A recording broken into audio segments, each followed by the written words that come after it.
this is a tough game. Hitting's a tough game, and you miss it by a fraction of an inch, and you're looking at a fly ball versus a homer or a line out or ground out instead of a line drive. Having guys like Witt and Perez being able to lead this team to the playoffs, what do you kind of hope to see from them in years to come in this on this team? Well, they are our leaders. They're the heart and soul of this, not only the team, the organization, the community. We're very proud of what they've done this year, and we would look for that to continue. Just speak a little bit to Vinny. I know all the work he's put in. You've spoken about that before, but just what he meant to you guys during this run through the playoffs. It was a huge emotional lift to get him back, and I mean, good for him. I mean, that was a long shot, and the way he went about it, the way he just really got after it from the minute he got hurt, probably uncomfortably so. His hand was broken, but to come back and show that fight and the fortitude to do that, I mean, that shows who he is as a person, and the team respects the heck out of him. Just, I don't know if you can share as much or little as you want to, just your message to the guys as you address them there. Yeah, I mean, it's simple. I thanked them up and down and extremely grateful for having been around them for this season. And regardless of, how a season ends, you got to appreciate the people that are in that room and how they treated each other, how they treated us as a staff. The things they did for the organization this season were phenomenal. And I just thanked them up and down because really that's all there is to it. You're talking about what you said to the players. What do you want to say to the fans? I mean, that's a packed house out there. Yeah, I mean, I said it today. I'm extremely grateful that they came out like this in force. I mean, clearly they were hungry for playoff baseball. We were hungry for it as well. I mean, I wish we had given them more to cheer about, and that's disappointing to me. And I know the guys feel the same way, but it certainly wasn't for a lack of anything they did or a lack of effort on our part. Sometimes that's how this game goes. But thank you very much for being here. And even when it wasn't a packed house throughout the season, they're into this team. They love baseball here. It's a great baseball town. And the way that they supported us throughout 81 home games is phenomenal. And I'm forever grateful for that. Putting things in context is difficult 20 minutes after you've lost a baseball game, but I thought Matt Quatroro did a good job of that there. And Royals fans on this night would look at a couple of opportunities. MJ Melendez on what would have been ball 4, hit a ball to the warning track, had an opportunity or two, but really Garrett Cole was just super outstanding in the game, as was noted by Matt Quatroro. And the best moment and the closest they came to really getting to Garrett Cole was the long fly ball to right field in the 7th inning by Kyle Isbel. The graphics on television indicated that balls were losing at 10 feet of distance to right field. If that was not the case, it might have been a home run. Another stat said it would have been a home run in 24 of the 30 major league ballparks, but of course they were playing in Kauffman Stadium, so it didn't really matter. And Isbel knew that that was indeed a close call, but after the game, he was reflective about not only that play, but the season. I felt like it had a chance, but I didn't get it good enough. It was just kind of those in-betweens, like you just never knew really. Put a good swing on it and just got it inside the barrel a little bit. It looked like he just barely got it in on you a little bit. Was that the case? Yeah, it just got in on me a little bit. What did you take away from this entire thing, the run, the year, all of that stuff? I know it's really fresh right now, but you're proud of this team, right? Yeah, no, super proud of this team. Everything we accomplished this year, obviously it stings. Everybody hates losing, but I mean, I love where we're going, I love where we're at, and I'm just got to keep getting better.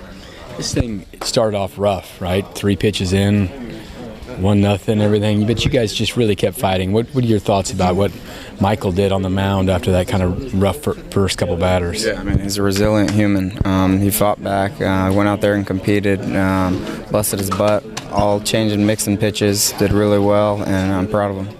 When you're growing up and you're thinking about playing postseason baseball, obviously you came up short in this series, but does it mean a little bit more to play a team like the Yankees with all their history? I mean, it doesn't really matter who we play, to be honest with you. postseason's the goal every year. The World Series is the main goal. We fell short this year, and remember how it feels. This season had a lot of ups and downs. I mean, you had good streaks, and then towards the end of the year it went, but you bounced back from that. What was it like to show the resilience of the team?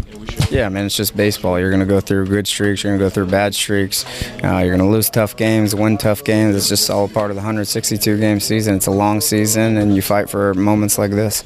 Isbel's kind of a reflection of a lot of the players that the Royals ran out there this year. Besides their big core three, they had guys who just chipped in. Hunter Renfroe got off to a terrible start, but he came on. Freddie Fermin was pretty good most of the season, but he tailed off as well and would end up with a OPS under 700, where once he was a 300 hitter during the course of the season, ending up at 271.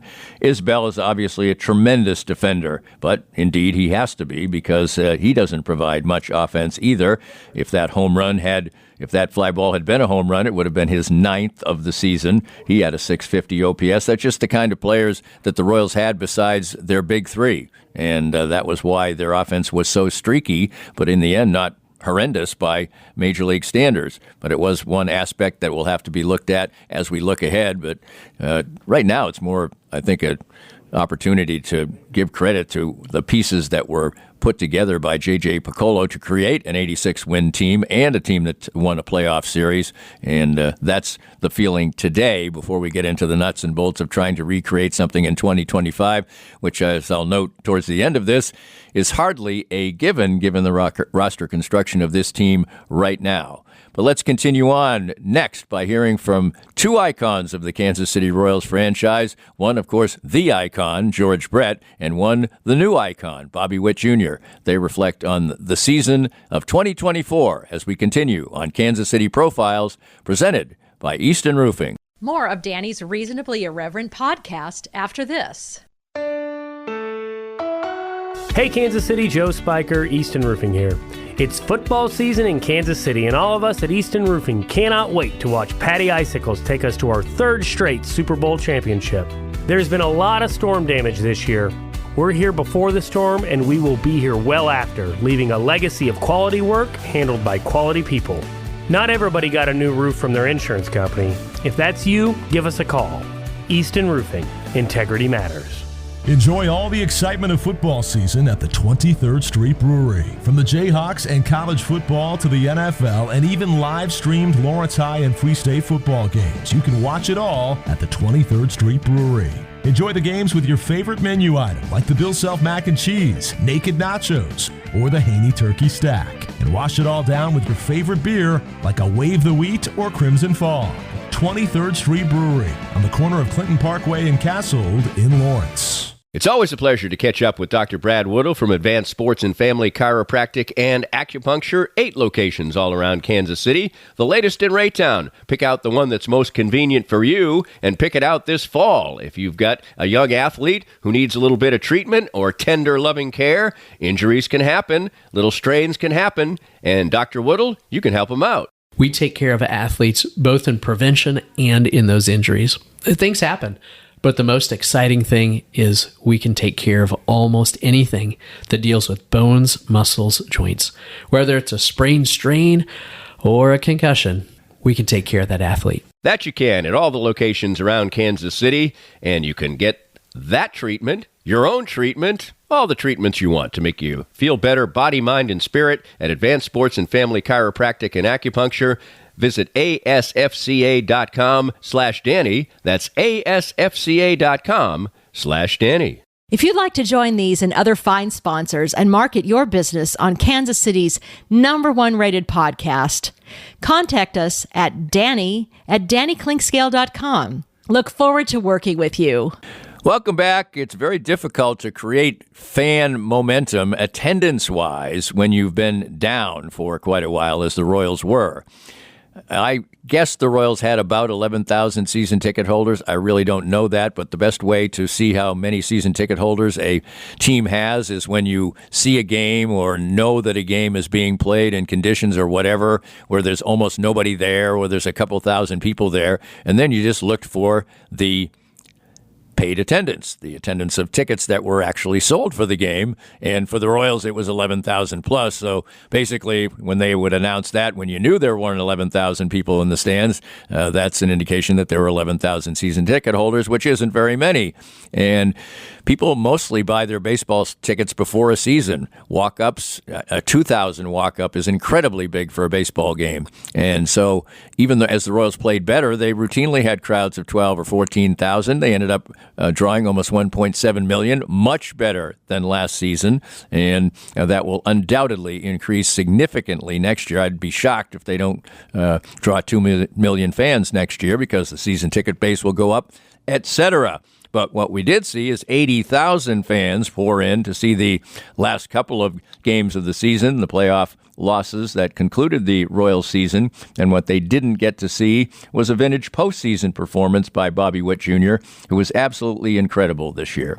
There's just no other way about it. It was one of the greatest seasons in Kansas City Royals history. And we'll hear from one of the other guys who carved out a few of those, George Brett, here in a minute, with 332, with 32 home runs, 109 RBIs, 977 OPS, 31 stolen bases, maybe Gold Glove caliber shortstop, certainly enough theatrical plays, among the fastest players in baseball. I think they called him burst times or whatever. He had more of those than anybody else. So he was truly great during the regular season, but sometimes you just don't have it in the postseason. We've seen it for a few postseasons for Aaron Judge, for instance, and he's going to be the MVP of the American League. But Witt was 2 for 17 in this series. He didn't have an RBI. Maybe the biggest moment that fans will remember, it was him not stealing in Game 3, which certainly there were reasons to do it, and there were reasons to not do it. He did have a base hit in the game last night, the final game. He did hit another ball at 115 miles an hour that was an out. But in the end, he was left to be disappointed and reflect on the season and look ahead to trying to redeem that over the next coming years. Same game I've played my entire life.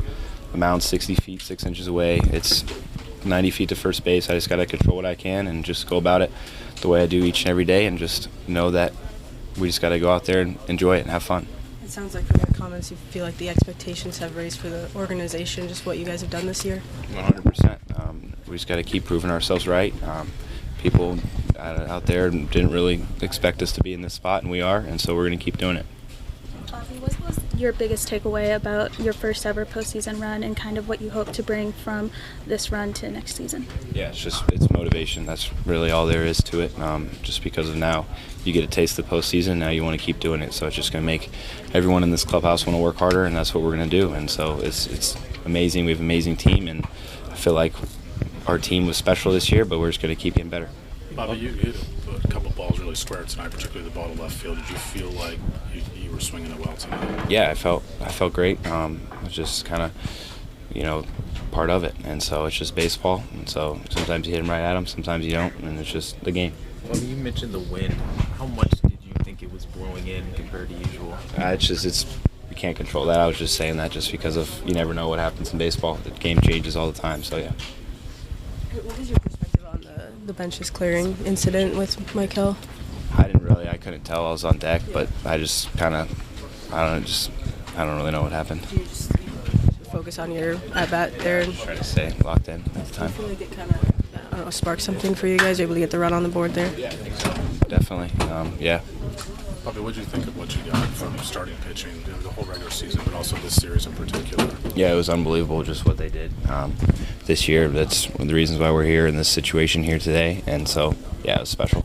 Obviously, one of the best features of this season, coming off this season, instead of when you were looking at 14 and 15, where you knew the stars were going to go away at some point from that team. Well, Bobby Witt Jr. isn't going anywhere anytime before he even gets to opt-outs. He's going to be into his 30s, and so Royals baseball fans can at the very least know that they will get the 20-something years of Bobby Witt Jr., and that should be spectacular and a absolutely great cornerstone to put your faith in and build around and have other players take note and perhaps come here because of that, knowing that there is a star in place and that Baseball players and stars, unless they get hurt like Mike Trout or whatever, generally end up, once they find their footing and establish what they are, they kind of just do it year after year after year. For pitchers, it's a little different because they get hurt more. But for regular position players, usually if somebody establishes themselves